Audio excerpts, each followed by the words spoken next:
एवं पंडाल के मध्यस्थ विराजमान श्रद्धामयी माताएं, सभी को कोटि कोटि मेरा व्यासपीठ की तरफ से प्रणाम। भगवान के अनुपम चरित्रों का हम सब श्रवण कर रहे हैं। वृंदावन मां के बिहारी लाल की जय। आज कथा का तृतीय दिवस है। बड़ी प्रसन्नता के साथ, हर्ष के साथ इस पावन पुनीत तेवर ग्राम में जो जगह जगह भगवान के चरण चिन्हों से अंकित है, मां भगवती त्रिपुर सुंदरी मां के आंचल में विराजमान हम सभी आज कथा के तृतीय दिवस में प्रवेश कर रहे हैं। राधा रानी की जय। कल हमने श्रवण किया कि किस प्रकार से परीक्षित को श्राप लगा और भगवान श्री सुखदेव जी परीक्षित को कथा श्रवण कराने आए हैं। सभी लोग ध्यान से सुनिए। जिस प्रकार से परीक्षित को श्राप लगा है 7 दिन में परीक्षित की मृत्यु होगी, उसी प्रकार से हम सबके पास भी 7 ही दिन है। कितने दिन है हम सबके पास? 7 दिन। अगर हम रविवार से शनिवार तक गिनेंगे तो कितने दिन होते हैं? 7 दिन होते हैं। तो जिस प्रकार से परीक्षित के पास भी 7 दिन है, उसी प्रकार से हमारे पास भी केवल जीवन में 7 दिन है और उसी 7 दिन के चक्र में हमारी एक दिन मृत्यु होगी। जिस प्रकार से परीक्षित ने साधन किया, परीक्षित को तो ये मालूम था कि चलो हमारी 7 दिन बाद ऋषि ने श्राप दिया है तो 7 दिन बाद मृत्यु होगी, तो हमें साधन करना चाहिए। हमें और आपको तो ये मालूम ही नहीं है कि हमारी मृत्यु कब होगी, इसलिए हमको अभी से साधन करना चाहिए जिससे कभी हमसे चूक ना हो। हमेशा भगवत चरणारविंदों में समर्पित रहना चाहिए। जिस प्रकार से परीक्षित सुखदेव जी के पास जाकर पूछते हैं, अतः प्रक्षामि संसिद्धि योगिनां परमं गुरु पुरुषस्तेहं यत्कार्यं म्रियमाणस्य सर्वथा। हे प्रभु, हम सर्वथा म्रियमाणस्य पुरुषों को जो काल रूपी सर्प के मुख में ग्रास बने बैठे हैं, हम सबको किस प्रकार भगवत चरणारविंदों में रति होगी। अथवा श्री सुखदेव जी से ये पूछना चाहते हैं, परीक्षित देखो, हमने आपको कल बताया था कि परीक्षित केवल माध्यम है। परीक्षित क्या है? केवल माध्यम है। वो सब पहले से निर्धारित है। भगवान अनंत काल से चले आ रहे हैं, भगवान की लीलाएं अनंत काल से चली आ रही हैं। कई कल्प ऐसे बीत गए भगवान की लीलाओं को करते हुए। अच्छा, हम जब श्रवण करते हैं श्रीमद् भागवत महापुराण, तो उसमें किसको प्रभु बताया जाता है? भगवान श्री कृष्ण को। जब हम श्रवण करते हैं राम कथा, उसमें कौन प्रभु होते हैं? भगवान श्री राम। जब हम शिव पुराण श्रवण करते हैं तो उसमें कौन प्रभु होते हैं? भगवान श्री शिव जी। हर कल्प के एक अलग अलग रूप, अलग अलग देवता हुए, इसलिए किसी भी देवताओं में भ्रम नहीं करना चाहिए। यहाँ पर परीक्षित क्या कह रहे हैं कि हे प्रभु, हम म्रियमाणस्य पुरुषों के लिए, उन्हें ये नहीं बोला कि मैं म्रियमाण हूँ, उन्हें ये नहीं बोला कि मैं मरने वाला हूँ, तो आप बताइए। उन्हें ये बोला म्रियमाणस्य किम कर्तव्यम, जो मरने वाला हो उसको क्या करना चाहिए। तो परीक्षित का प्रश्न सुनकर ही सुखदेव जी प्रसन्न हो गए। प्रश्न 2-3 प्रकार के होते हैं। एक प्रश्न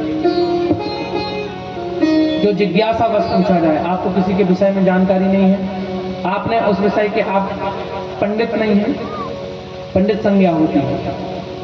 पंडित, ब्राह्मण को ही पंडित नहीं बोला जाता, कोई भी एक विषय में पारंगत व्यक्ति को पंडित बोलते हैं। तो आप उस विषय में जानते नहीं है, तो आपने जिज्ञासावश किसी से पूछा कि भैया ये चीज कैसे से कैसी होती है, तो वो आपको उसका उत्तर दे देंगे। दूसरा होता है परीक्षार्थ प्रश्न। आपने किसी की परीक्षा लेने के लिए, आप उस प्रश्न का उत्तर जानते हैं लेकिन आप सामने वाले की परीक्षा लेना चाहते हैं, इसलिए उससे प्रश्न कर रहे हैं। तो वो प्रश्न उत्तम गति का तो नहीं होता, मध्यम गति का होता है, मंद गति का होता है। मध्यम गति का प्रश्न जो जिज्ञासावश पूछा जाए, और उत्तम गति का क्या प्रश्न होता है? उत्तम गति का वो प्रश्न होता है जो सबके कल्याण के हित में हो, सर्वजन हिताय, सबके हित में हो, वही प्रश्न उत्तम माना जाता है। बोले राधा कृष्ण भगवान की जय। तो श्री सुखदेव जी महाराज कह रहे हैं, वरीयानेशते प्रश्न कृतो लोक हितो नृप आत्मवित् सम्मतः पुंसां श्रोतव्यादिषु यः परा। श्री सुखदेव जी महाराज प्रसन्न हो गए सुन करके कि भैया ये तो बड़ा अच्छा प्रश्न पूछा आपने, ये आज नहीं आने वाली कई पीढ़ियों में काम आएगा। जो म्रियमाणस्य से पुरुष होगा उसको क्या कर्म करना चाहिए। जैसे हम गरुड़ पुराण श्रवण करते हैं, गरुड़ पुराण कितने लोगों ने सुना? हाथ उठाएंगे एक बार, कितने लोगों ने गरुड़ पुराण सुना? सभी ने सुन रखा है, कुछ लोगों ने नहीं सुना। गरुड़ पुराण सभी को सुनना चाहिए क्योंकि उसमें जो वर्णन है सर्वविध कर्मकांड का वर्णन है, और उसमें बताया गया है कि किस प्रकार से नरक होते हैं, किस प्रकार से यातना भोगी जाती है। अब बोले महाराज उसमें सुनने लायक क्या है? डर लगता है सुन करके। तो हमको सदा सर्वदा डरना ही चाहिए। अच्छा, शरीर डरता है, हमारा जो मन है हमें ना डरने पर मजबूर करता है।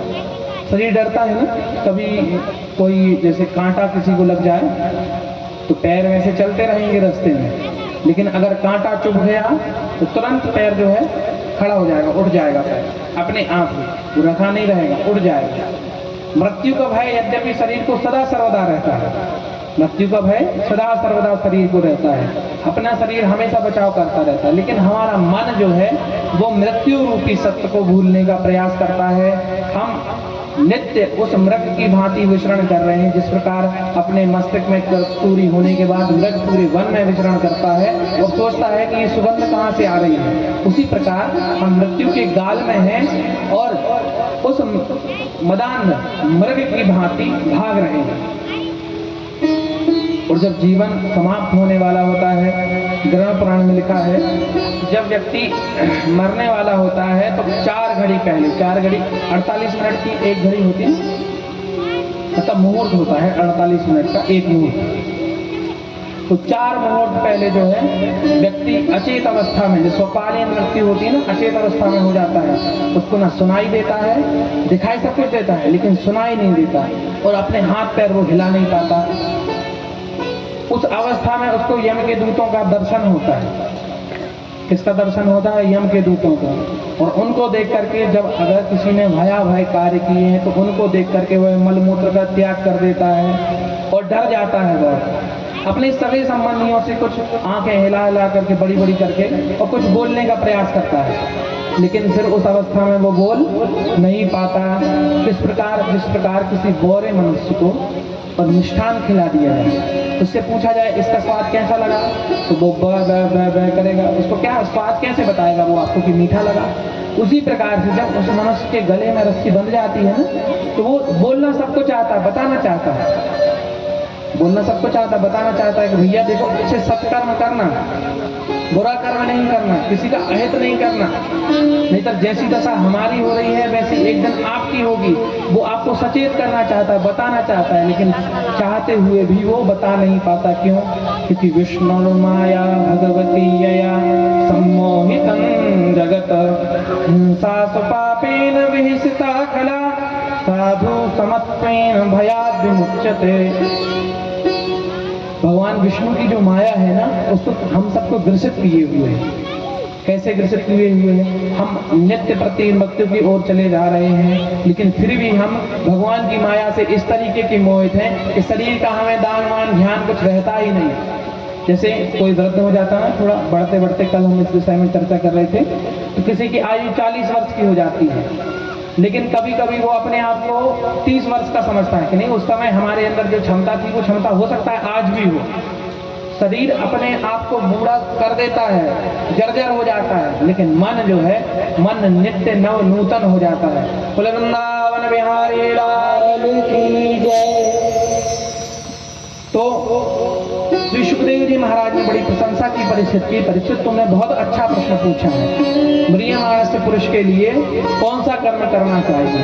तो श्रीमद् भागवतम नाम पुराणम ब्रह्म संहितम, जो भगवान के चरित्रों से परिपूर्ण है, श्री ठाकुर बांके बिहारी लाल की जिनको कृपा है, और श्रीमद भगवान श्री लक्ष्मी जी और नारायण का जिनको आशीर्वाद प्राप्त है, उस श्रीमद् भागवत महापुराण का आज वाचन करेंगे सुखदेव जी परीक्षित के लिए। परीक्षित पूछते हैं, हे प्रभु, जो ब्रह्मा इत्यादि की हम सब संतान हैं, तो हमारी उत्पत्ति मूल रूप से हुई कहां से है? और हम जो महाराज मनु के शासन में सुनते रहते थे कि मनु महाराज बड़े कठोर शासक थे और उन्हीं से ही सृष्टि का आरंभ हुआ है, तो हम तो सृष्टि का आरंभ मानते हैं ब्रह्मा जी के समय से। तो मनु महाराज का कैसा वृतांत है? मनु महाराज ने कब सृष्टि बनाई? इस प्रकार से प्रश्न पूछते हैं। तो श्री सुखदेव जी महाराज बताते हैं कि देखो, जब भगवान अपने स्वधाम को जाने लगे, तो बहेलिये ने जब भगवान को बाण मारा और भगवान पद्मासन में बैठे हुए, पद्मासन में बैठ गए। जब जाने लगे वैकुंठ, वहां पर उद्धव जी भी विराजमान थे। उद्धव जी घबरा गए, घबरा करके भगवान से कहने लगे, भगवान कुछ पट्टी बांधने, क्या करें, ये रक्त निकल रहा है चरण से। भगवान ने कहा, उद्धव सावधान होकर के बैठ जाओ। वहीं पर श्री मैत्रेय जी भी विराजमान थे। तो मैत्रेय जी से भी कहा कि मैत्रेय जी, आप सावधान होकर के हमारी बात को श्रवण कीजिए। मैत्रेय और उद्धव सावधान हो गए और सावधान होकर के भगवान की बातें सुनने लगे। तब भगवान ने एकादश स्कंद का उपदेश किया। वृंदावन बांके बिहारी लाल की जय। अच्छा, कथा जो है हमेशा सावधान और सतर्क होकर के सुननी चाहिए। कथा के एक एक शब्द में रहस्य छुपा है ना। अच्छा, ऐसे ही कथानक है कथा सुनने का। एक पुरुष थे, उनकी दुकान थी ऐसे बाजार में, तो उसी में व्यस्त रहते वो। कभी कथा वार्ता सुनने नहीं जाते। अच्छा, माताओं की कथा सुनने में अधिक रुचि होती है, तो माताएं बोलने लगी।